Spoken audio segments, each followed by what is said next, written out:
안녕하세요. 김신입니다. 제가 늘 강의 전에 퀴즈 내는데요. 요거 위에도 불 좀 꺼 주십시오. 네. 오늘도 제가 문제 3개 준비해 왔고요. 그다음에 경품은 우리 카드 네, 하나씩. 네, 괜찮습니다. 네. 자, 첫 번째 집중해 주시고요. 그다음에 내가 아는 답이다. 그러면 정답 이렇게 손을 들어 주세요. 그리고 손을 든 분 중에 앞자리에 앉아 계신 분을 우선권 드리겠습니다. 앞에 앉으신 분, 네, 우선권 드리겠습니다. 네, 네, 사연이 1순입니다. 네, 정답을 알면. 네, 네, 자, 첫 번째 정답. 뭐 다 이제 넌센스 퀴즈니까, 네, 잘 들어보시면 다 문제 속에 답이 있습니다. 첫 번째 문제 들어갑니다. 첫 번째 문제. 타이타닉호 구명보트는 몇 명이 탈 수 있을까요? 네, 정답. 아, 네, 그렇습니다. 정답입니다. 네, 경품, 네, 네, 구명보트에 9명이 탑니다. 네, 답이 있죠? 네, 잘 문제를 들어보시면요. 답도 그 속에 다 있습니다. 네, 자, 네, 네. 두 번째 문제 나가겠습니다. 초등학생이 가장 좋아하는 동네는 어딜까요? 초등학생이 가장 좋아하는 동네. 초등학생들이 학교 다니면서 뭘 좋아하죠? 어떤 걸 기다리나요? 정답. 방학동 정답입니다. 네, 정답입니다. 네, 사연 하나, 네. 경품. 네. 아, 네, 자, 세 번째 문제, 방학동입니다. 네? 방학동 문방구, 네. 자, 이제 세 번째 문제 들어갑니다. 마지막이니까요. 더 집중해 주세요. 특히 이제 앞자리에 앉으신 분들. 네. 아무리 이뻐도 미녀라고 못하는 사람은 뭘까요? 네, 선생님 정답. 네. 비슷한데요, 비슷한데요. 비슷합니다. 네. 뭐, 반 맞았어요, 반. 좀 더 정확하게. 미녀의 반대. 딩동댕입니다. 네. 아무리 이뻐도, 네, 미녀라고 할 수 없는 사람이죠. 누구요? 미남입니다. 여기 미남 분들이 많으신 것 같아요. 네. 오늘 제가 이제 메나테크 사업하고 그 비전에 대한 이야기를 드릴 텐데요. 시대적으로 이 필요성이 왜 우리가 이 사업을 해야 되는지 이런 배경 설명 먼저 좀 설명을 드리겠습니다. 제가 지난주 목요일 날 본사 직원이 강의할 때 슬라이드를 딱 띄우는 걸 보고 제가 깜짝 놀랐어요. 혹시 기억나시나요? 그 여자 직원분이 첫 슬라이드가 뭐였냐면 이런 거였죠. 후에서 얘기하는 건강의 정의를 얘기했어요. 신체적, 정신적, 사회적으로 좋은 상태가 건강이다. 이렇게 얘기를 했는데 여기서 말하는 신체적, 정신적, 사회적으로 좋은 상태라는 건 뭘 말하는 걸까요? 이런 밸런스죠. 그죠? 균형이 잘 맞아야 됩니다. 내가 몸은 건강하지만 경제력이 부족하거나 또 심한 스트레스를 받고 있다라면 건강하다라고 말하기가 어려울 거예요. 그게 단순히 좋다가 아니고 얼마만큼 균형이 맞춰졌느냐인데 셋 중에 하나가 약해지기 시작하면요. 나머지 건강도 다 무너집니다. 내가 몸 튼튼하고 돈 있지만 스트레스 받으면 건강한 게 아니겠죠. 그렇듯이 몸과 정신은 편안하지만 또 경제력이 없으면 건강하다고 말하기가 어렵습니다. 근데 이런 상태들이요, 오늘날 굉장히 힘들어요. 뭐 때문에 그러냐면, 옛날에 우리 삶의 개인의 주기가 공부하고 직장 다니고 은퇴하면요, 한 인생이 끝나는 이런 짧은 삶의 주기를 살았었는데, 요즘은 어떻게 바뀌고 있나요? 공부하고 직장 다니고 은퇴한 이후에요, 너무나 많은 세월이 남아 있어요. 그러니까 아까 같은 균형을 유지하면서 인생을 살아간다라는 게 옛날보다 더 어려워졌습니다.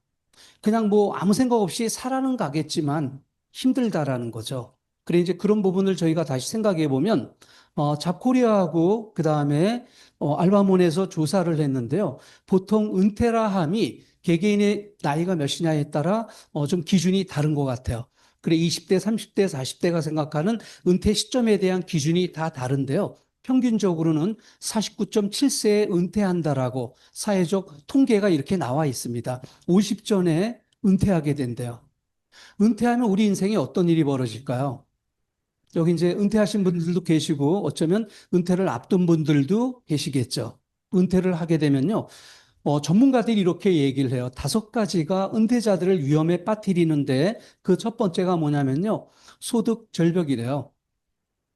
받던 돈 못 받는 순간부터 이제 들어오는 돈이 없으니까 현금 흐름이 깨지는 거죠.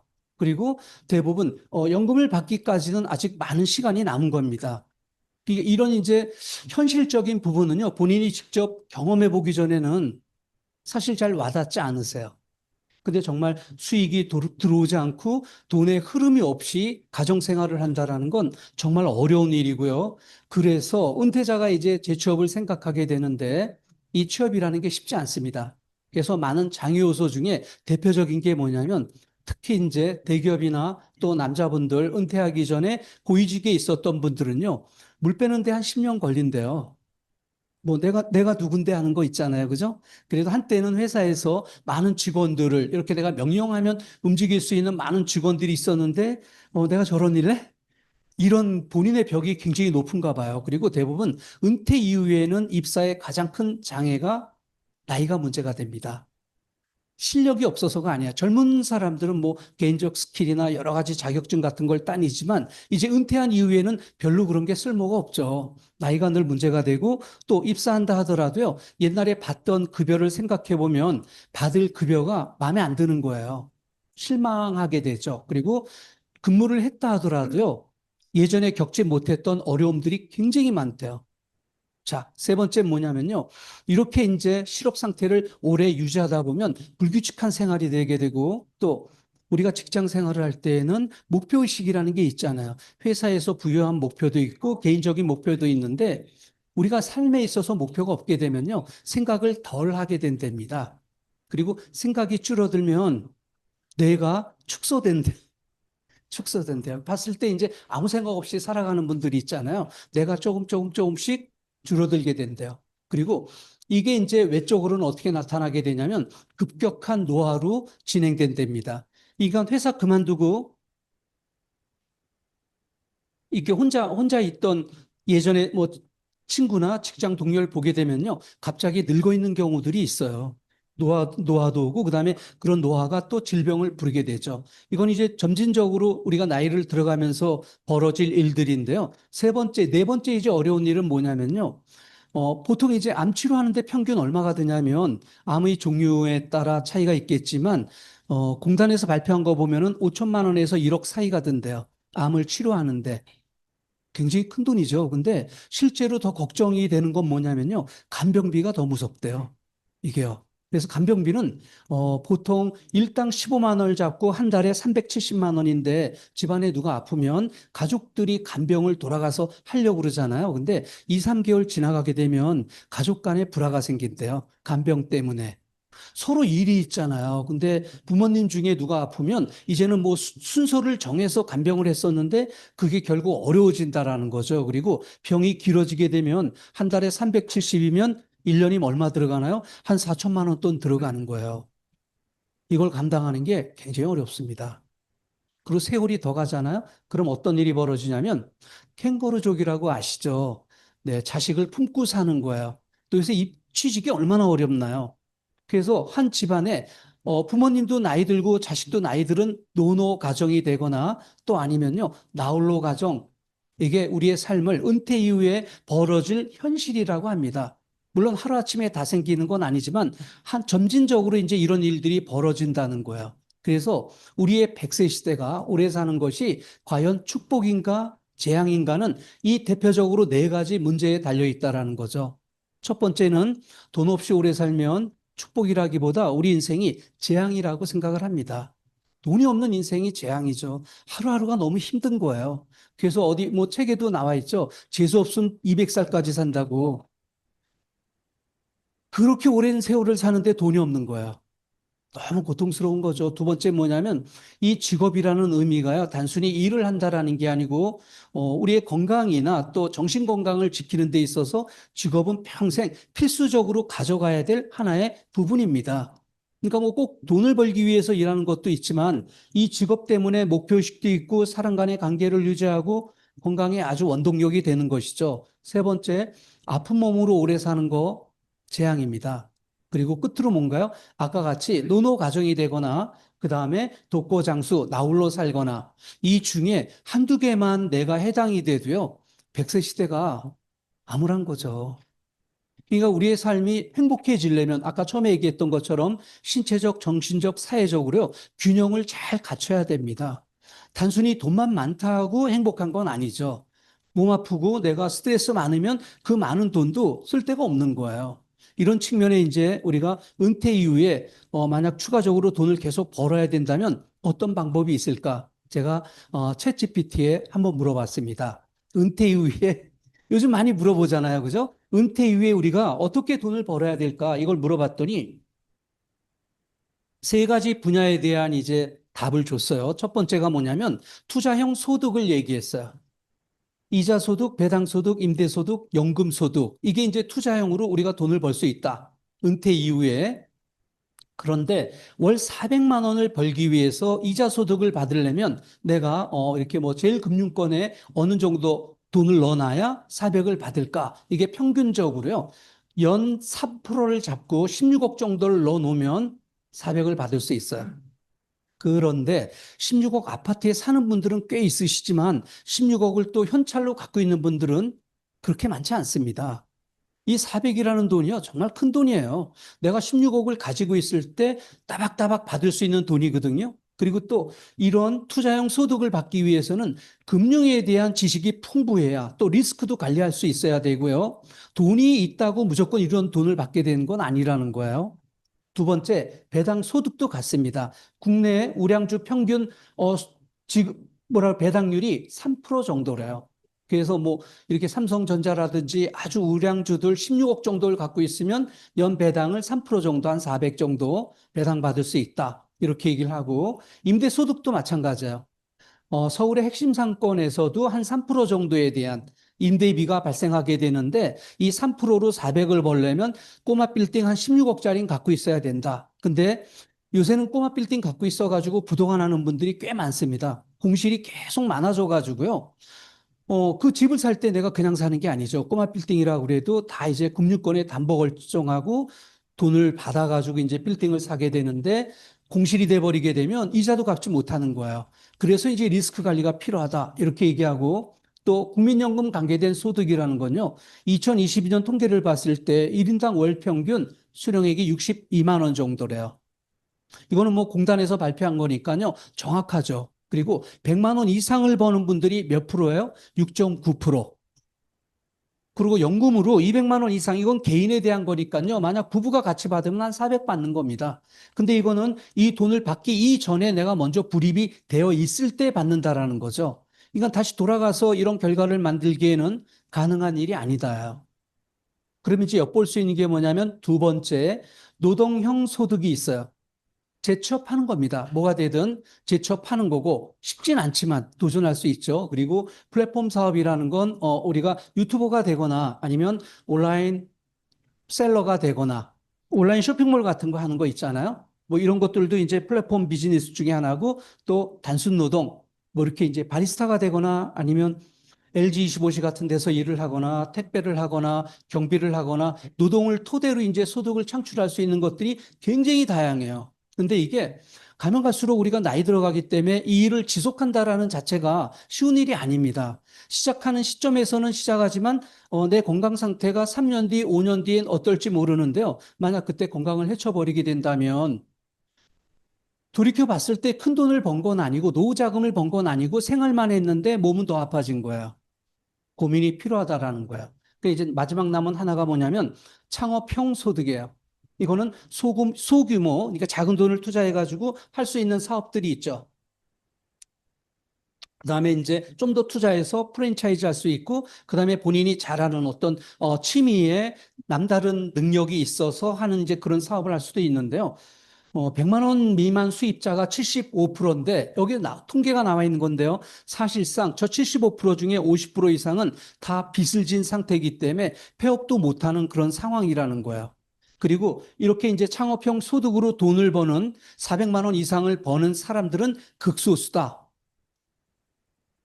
버는 사람이 있고 못 버는 사람이 있는 거죠. 어떤 일이든. 근데 여기엔 지금 세 가지가 나와 있는데 맨 끝으로 하나 챗GPT가 이렇게 권해주는 일이 있었어요. 그게 뭐냐면 네트워크 마케팅 사업을 하라는 거야. 왜 그러냐면 이 실버 산업이라는 게 우리가 자꾸 고령화가 되어지고 그다음에 네트워크 마케팅에서 주로 취급하는 제품들이 건강과 관계된 제품이기 때문에 시대적으로 잘 맞는다예요. 예전에 이런 챗 GPT가 있기 전에는 이런 결과물들이 안 나왔겠죠. 그래서 이제 제가 지금부터는 많은 사람들이 네트워크 마케팅에 대해서는 본인이 알고 있는 정보대로 지식대로 판단을 하는데요. 꼭 제가 100%의 답을 가지고 있는 사람은 아니지만 네트워크 마케팅이 뭔지 잠깐 동안 다시 한번 정리를 해보도록 하겠습니다.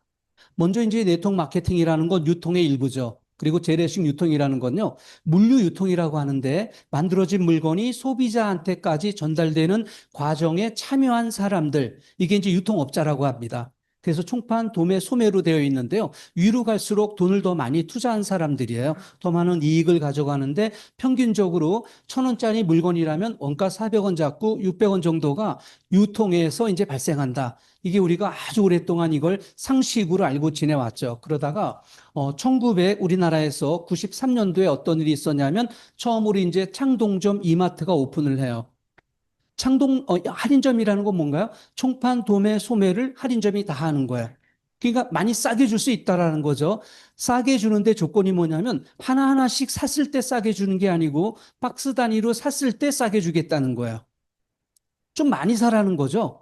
근데 싸기는 무척 이제 싸지는 거예요. 여기서 뭐 600원 이익에서 300원만 깎아줘도 이 1,000원짜리 물건을 700원에 살 수 있으니까 사람들이 막 달려들 거 아니에요. 그죠? 그래서 이제 이게 기존의 유통을 이렇게 이제 넘어서기 시작했는데 그러면서 1995년도에 우리나라 처음으로 홈쇼핑이 시작을 했습니다.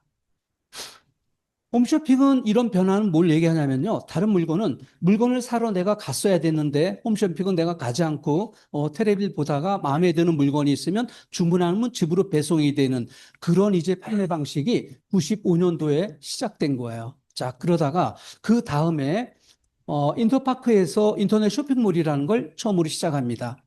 한번 생각해 보시면요. 1996년도 우리나라 인터넷 사정이 지금과는 완전히 달랐습니다.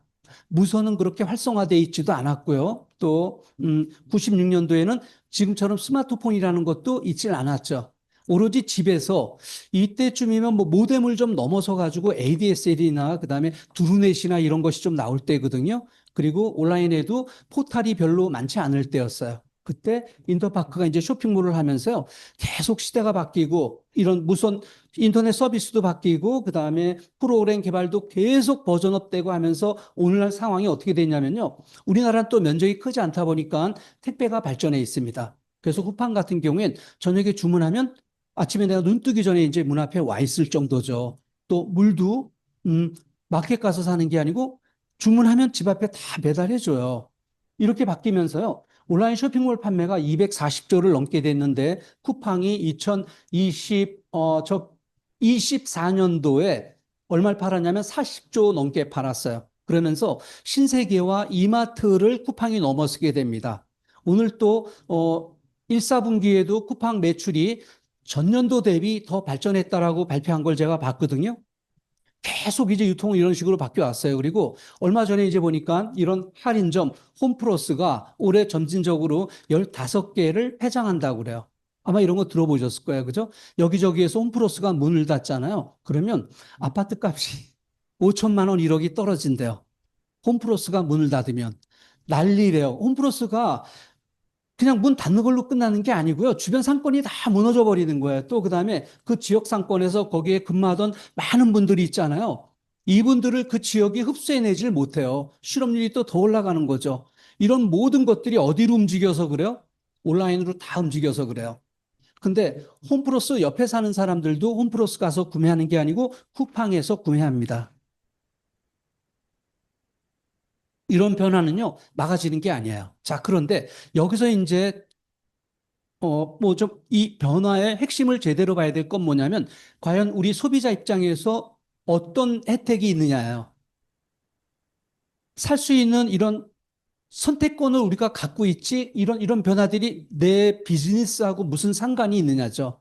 그래서 이제 네트워크 마케팅이라는 건 뭐냐면요. 미국에서 1960년도에 생산자가 물류 유통이 아니라 본인의 물건을 어떤 소비자가 경험을 해보고요. 그 경험을 한 소비자가 다른 사람들에게 자기가 사용한 경험을 누군가에게 전달하면서 하나의 유통이 만들어진 거예요. 물론 이 1960년도엔 이게 굉장히 새로웠을 겁니다. 왜냐하면 다 고정관념이 우리가 일반적인 물류 유통에 대한 생각을 갖고 있었는데 저런 새로운 방법이 나와버린 거예요. 그러니까 생산자 입장에서 봤을 땐 이것도 하나의 판매 방법이고 저것도 하나의 판매 방법이라고 생각한 거예요. 생산자는 그렇게 생각할 수 있겠죠. 그러면서 시간이 많이 가면서요, 이 규모가 굉장히 커지기 시작했습니다. 그래서 이렇게 정보를 유통하는 방법을 미국에선 네트워크 마케팅이다. 이제 이렇게 얘기를 했는데요. 왜 이게 그렇게 성장하게 됐냐면 배경에 대표적인 특징 세 가지가 있었어요. 처음에는 자본 없이 내가 소비자지만 하나의 일로 여기에 참여할 수 있다라는 그런 기회를 이제 회사에서 제공을 준 거죠. 돈 투자하지도 않고. 보통 우리가 사업을 한다 그러면 자본에 대한 생각을 제일 먼저 하는데 돈을 투자하지 않아도 할 수 있고 두 번째는 점포가 없어도 된다요. 왜냐하면 내가 점포에 진열하고 누가 사러 오면 판매하고 하는 게 아니고 어떤 사람에게 정보를 전하고 그분이 주문할 때는 나한테 사는 게 아니고 회사를 통해서 샀지만 회사는 나를 통해서 판매했다라고 생각하는 거거든요. 점포도 필요 없고 세 번째 뭔가요? 사업에 대한 경험이 없어도 이 일에 참여할 수 있게 된 거예요. 이 세 가지 특징 때문에 이제 미국에서 매출이 계속 커지면서 글로벌 시장을 확대해 나가다가 우리나라는 이제 언제냐면요. 1991년도에 대한민국에 처음으로 미국 글로벌사 A사가 한국에 처음으로 들어왔습니다. A사 이제 아마 아실 거예요. 그죠? 네, A로 시작하는 회사 있습니다. 국내 회사가 있고 미국 회사가 있는데요. 미국 회사가 들어왔어요. 근데 그때쯤 우리나라는 상황이 어땠냐면 숙민 코리아라고 자석료를 파는 회사가 88년도부터요. 국내에서 이 자석료 판매를 막 활성화하고 있을 때요. 문제도 많이, 이때 이게 신문에 많이 나와서 뭐냐면 대학생들 막 합숙시켜가지고 감금하고 그다음에 카드 강제로 긁어가지고 막 매출 올리고 또 자석료 자체는 아무런 뭐라 할까요? 건강에 효과도 없고 오로지 이 비슷한 방식으로 이게 막 확대되고 있을 때 미국 A사가 들어온 거야. 그리 이제 어떻게 돼요? 미국 A사도 막 활성화되고 자석료도 커지고 이러다 보니까 우리나라에선 첫 번째 그 다음에 92년 7월에 다단계 판매 금지령을 내려요. 다단계 하면 안 된다. 이렇게 딱 금지령을 내려요. 이게 공표를 했댔습니다. 근데 이 얘기를 들은 사람들이, 뭐 이제 정부에서 하지 말라니까 안 하고 이런 게 아니고 미국에도 비슷한 판례가 있었기 때문에요. 더 열심히 했죠. 더 열심히 하면서 그 한 해 지나가지고요. 93년 7월에 아메이 지사장이 구속되고 또 대표 사업자가 같이 구속돼 가지고요. 일주일 동안 이렇게 유치장 같은 데 있었어요. 이게 단순히 두 사람이 유치장에 일주일 있었던 게 아니고 굉장히 큰 사건이었어요. 미국에서 봤을 땐. 우리나라의 합법적인 회사가 한국에 지사를 냈는데 그 지사장을 한국의 경찰이 구속시킨 거예요. 미국에 아무런 통보도 없이. 이게 난리가 난 거죠. 미국이 또 만만한 나라가 아니잖아요. 그래가지고요. 그때 이제 뭐 이렇게 공표된 건 없지만 위에서 막 압력, 이건 뭐 말도 안 되는 이런 압력을 막 집어넣은 거죠. 그래가지고 일주일 만에 풀려나긴 했지만 우리나라는 이제 이게 시급해졌어요. 이 일을 하는 사람들이 정상적으로 하기 위해선 법제 안에서 해야 되는데 어떻게 해야 되느냐 그래서 이제 법을 막 만들다가 2년 뒤에 95년도 다단계 판매법이 합법화됩니다. 방판법이라는 게 만들어지게 돼요. 그러니까 어떻게 보면 95년부터 법에 입각한 사업이 우리나라에서 펼쳐지기 시작했다. 이렇게 보면 되는데 법이라는 건 이제 어떤 관점이냐면 이런 거죠. 여기 깊은 산 속에 이제 옹달샘이 있는데요. 이 옹달샘을 젖소가 와서 먹을 수도 있고 독사가 먹을 수도 있어요. 근데 이제 젖소가 먹으면 뭐가 나와요? 젖이 나오는 거야. 독사가 먹으면 독이 나오죠. 이 옹달샘에 문제가 있어서가 아니고 무엇이 이물을 먹느냐에 따라 이제 다른 게 나오는 거예요. 그러니까 이 네트워크 마케팅도 이게 똑같은 겁니다. 방법은 같지만 어떤 목적으로 어떻게 이 일을 잘 활용하느냐에 따라, 그러니까 이 칼이라는 것도 그렇잖아요. 주부가 요리할 때 쓰게 되면 아주 소중한 칼인데 또 다른 목적으로 칼을 쓰는 사람들이 있어요. 이런 큰일 나는 거죠. 자, 그래서 이게 이제 하나의 큰 교훈인데요. 좋은 사람을 나쁜 사람으로 보는 실수죠. 사람 좋은데 나쁘게 봐요. 이거 실수하는 거예요. 근데 더 큰 실수가 뭐예요? 나쁜 사람인데 좋은 사람이라고 생각하는 거예요. 이러면 이건 아주 일생일대 큰 잘못이 되는 거죠. 그래서 네트워크 마케팅을 구분하기 위해서는 먼저 내가 하고 안 하고를 떠나가지고요. 어떤 게 옳고 탄 건지에 대한 자기 기준이 필요하다라는 거예요. 자, 그래서 제가 네트워크 마케팅 사업에 대한 경쟁력이라는 건 대표적으로 네 가지입니다. 1번 뭔가요? 회사, 그 다음에 제품의 경쟁력, 그 다음에 수당 체제, 이런 시스템, 이 네 가지를 주로 얘기를 많이 하는데요. 회사라는 건 이 안에 이제 포괄적으로 많은 내용들이 있습니다. 경영자도 포함되고 자금도 포함되고 역사도 포함되고 수많은 뭐 연구시설이라든지 생산 라인이나 다양한 것들이 평가받죠.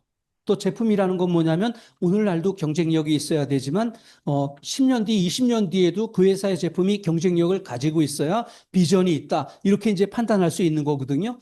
그런 측면에서 제품을 봐야 되고 이 보상이라는 건 회사와 내가 어떤 거래 조건으로 일을 하느냐에 대한 거기 때문에 합리성 유무를 또 따질 수 있어야 되는데 이런 모든 안목을 한 번에 가질 수는 없습니다. 그래서 단계별로 좀 체크해 볼 필요가 있다라는 거죠. 또 이 시스템은 공동체가 모여서 일을 하는 거기 때문에 그 구성인들이 어떤 생각을 하고 있고 그들의 문화가 어떤지도 알 필요가 있다라는 거예요.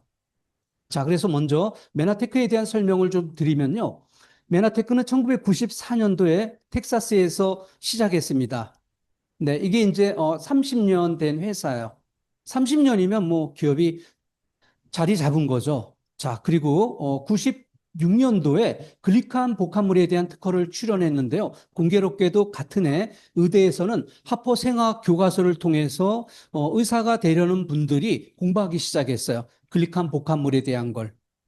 메나테크가 특허를 낸 해부터 특별하죠. 그 다음에 99년도에 메나테크가 94년 창업을 했는데 99년도에 나스닥에 상장을 한 겁니다.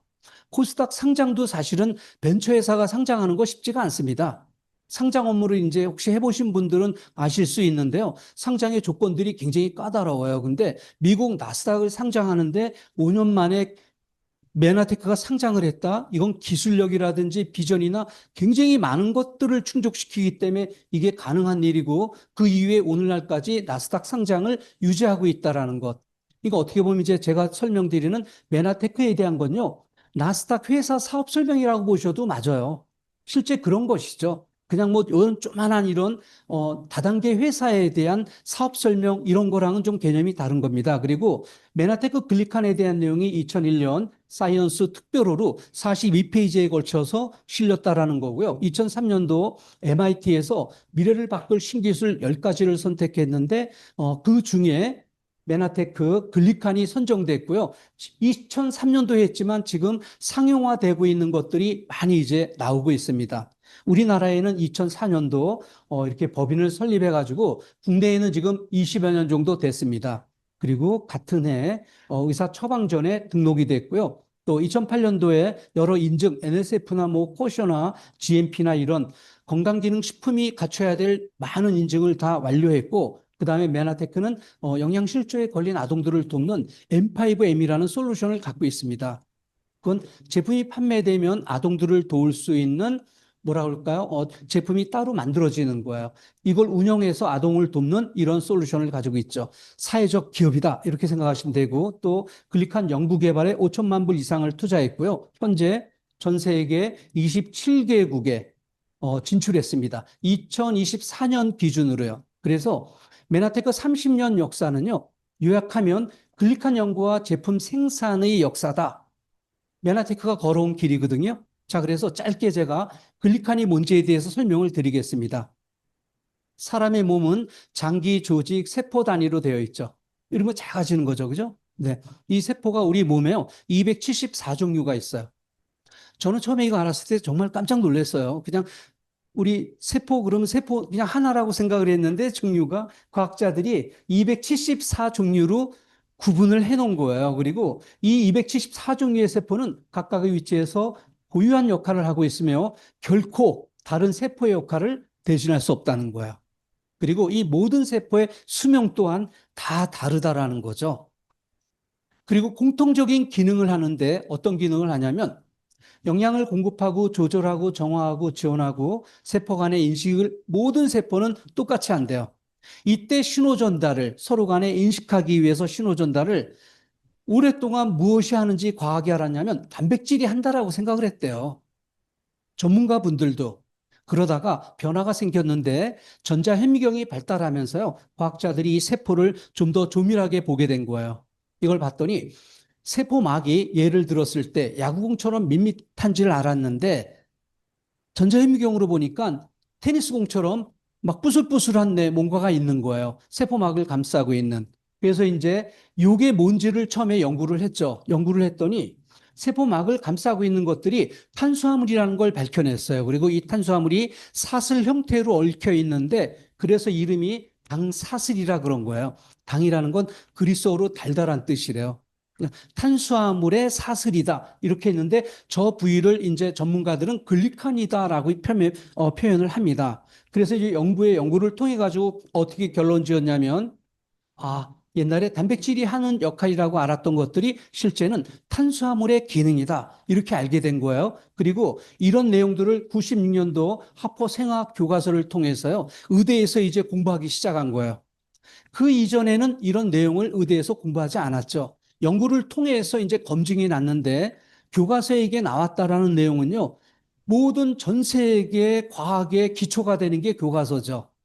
여기에서 이제 이 얘기를 하는 거예요. 그래서 이 내용 속에 이제 어떤 게 있냐면 이렇게 합니다. 모든 탄수화물은 DNA로부터 시작해가지고 세포 소기관에서 다듬어진 다음에 세포막에 안착이 되는데 이 안착된 당사슬이 어디에 붙느냐에 따라 그거는 세포막 지방에 붙는 걸 당지질이라고 그러고 세포막 사이사이에 있는 단백질이 있는데요. 거기에 붙는 걸 당단백이라고 한다는 거예요. 거기에 따라 이제 역할이 다르다. 그리고 이러한 내용들이 사이언스하고 네이처에 실린 겁니다. 사이언스나 네이처가 유명한 저널이라는 건 뭐냐면요. 여기 한번 실리게 되면 이 그레이드 밑에 있는 수많은 과학 저널에선 이걸 인용하는 거예요. 퍼날르기 시작하는 거죠.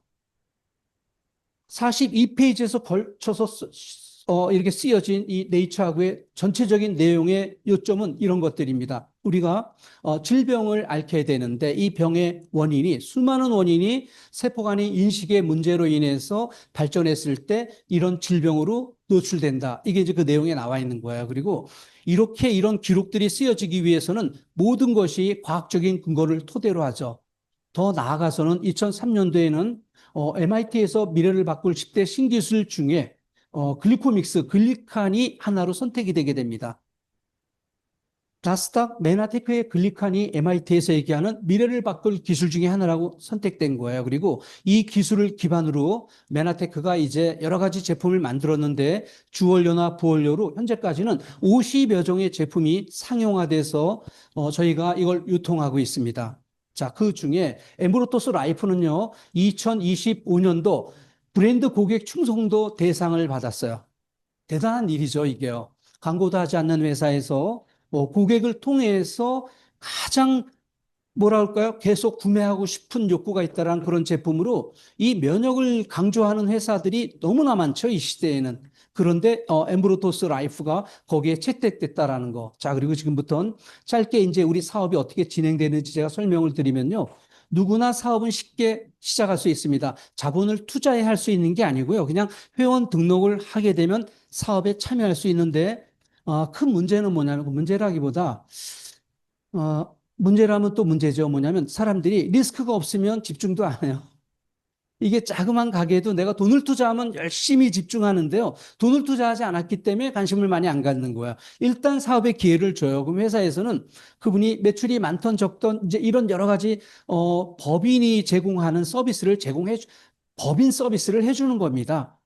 뭐 배송이나 고객 관리나 이런 거 사업할 때 정말 힘든 게 저런 거거든요. 연구 개발보다 내가 가지고 있는 물건을 어떤 고객이 주문했을 때 택배 이렇게 해준다라는 게요. 이게 굉장히 어려워요. 그리고 주문이 많아지면 많을수록 택배량도 많아지고 고객 AS도 많아지다 보면 고객 관리 부서 따로 둬야 되고 또 월급 나가고 사무실도 키워야 되고 그래서 매출이 커지면 비용도 커지기 때문에 흑자도산이라는 게 법인 이제 해보시면 뭐 해보신 분들 계시겠지만 판매가 안 돼서가 아니고 판매 많이 됐는데 회사가 망하는 경우가 굉장히 많아요.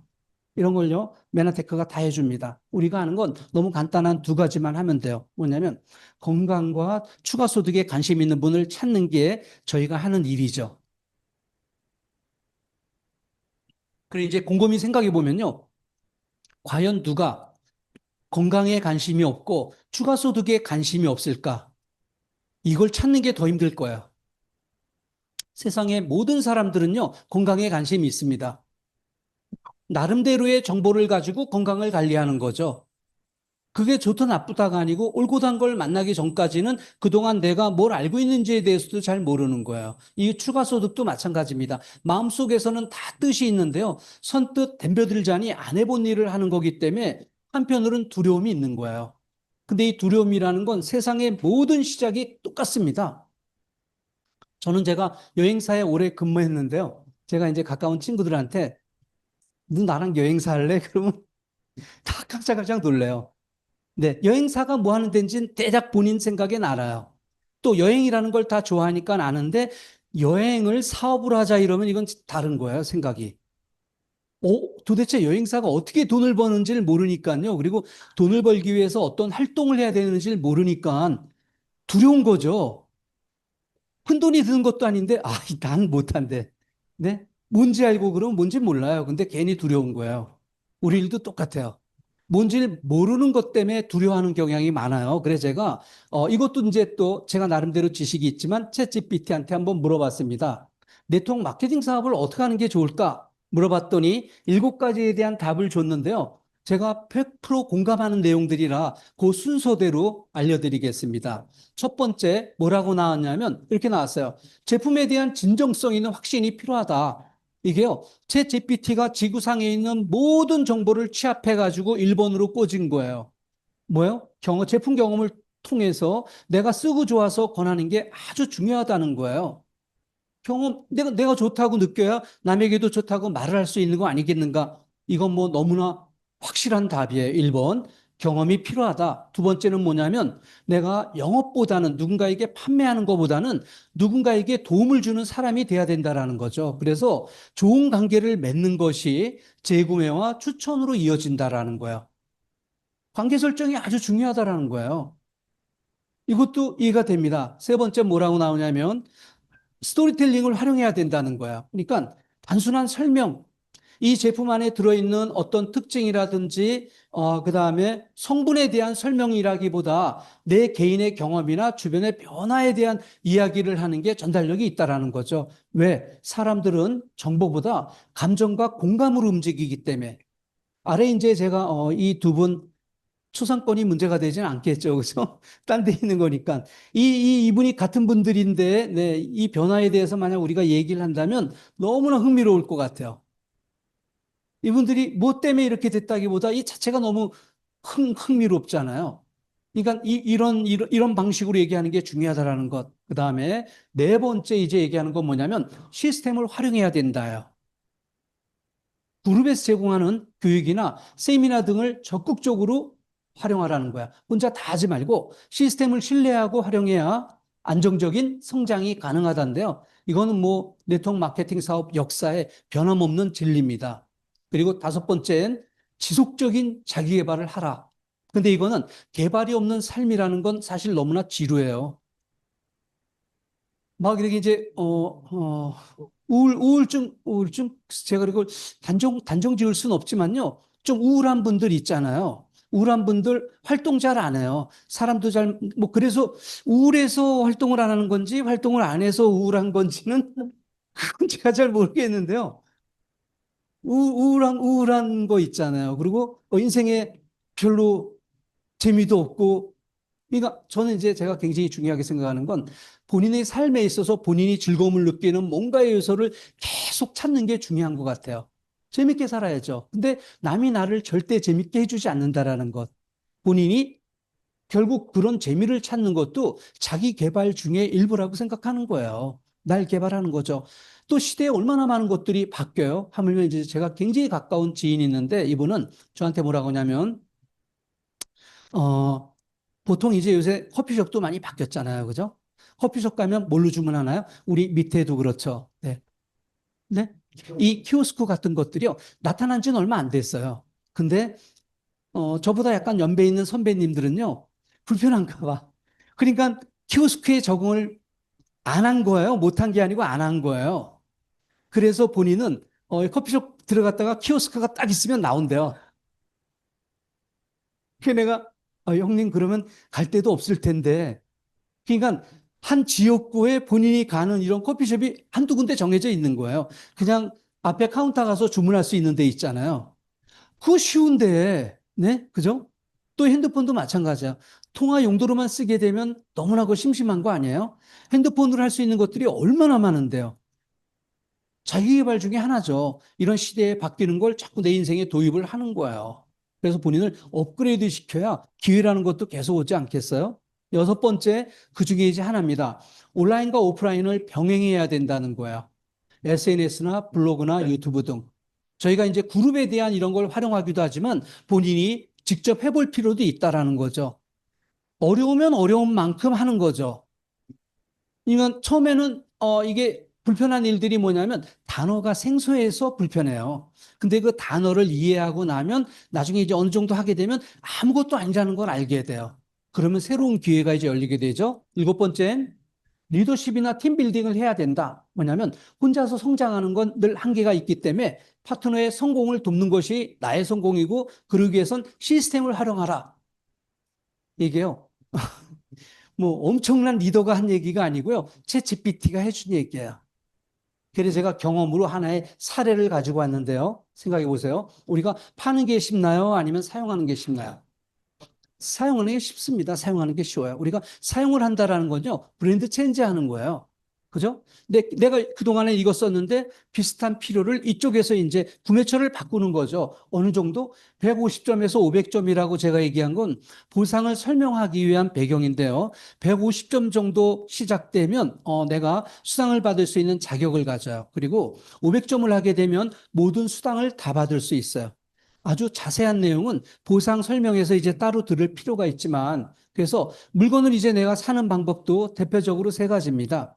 일반 주문이 이제 하나하나씩 사는 거예요. 내가 필요한 거 사는 게 일반 주문이고요. 자동 주문은 하나하나씩 사는 걸 내가 꾸준히 사겠다라고 이제 정해놓는 거죠, 미리. 그러면 그 매출이 어느 정도고 어느 기간 동안 샀느냐에 따라 회사에서 선물을 줍니다. 이제 이런 것들이 자동 주문이에요.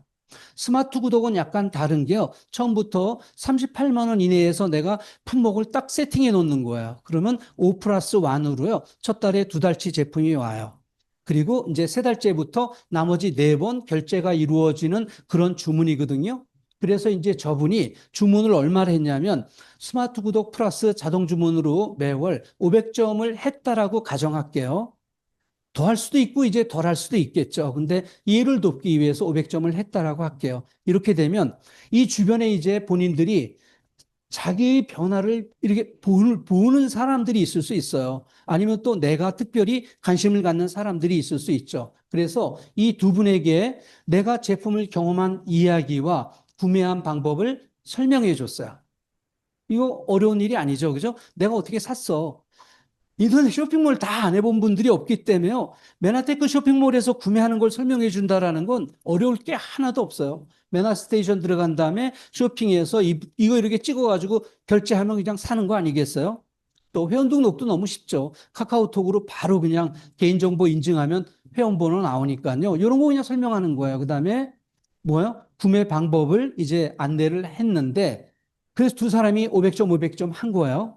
그래서 이제 이 선배가 여자 후배한테 이제 한마디를 더 해준 게 남자 선배님도 계시지만 내가 이 구매를 통해서 다음 달에 내가 이제 8만 원 플러스 알파. 이건 뭔가요? 네.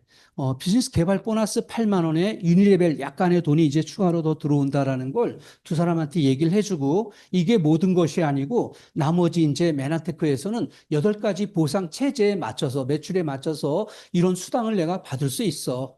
조금 받을 수 있고 많이 받을 수도 있죠. 근데 이제 이런 똑같은 얘기를 들었을 때요, 사람들마다 다 달라요.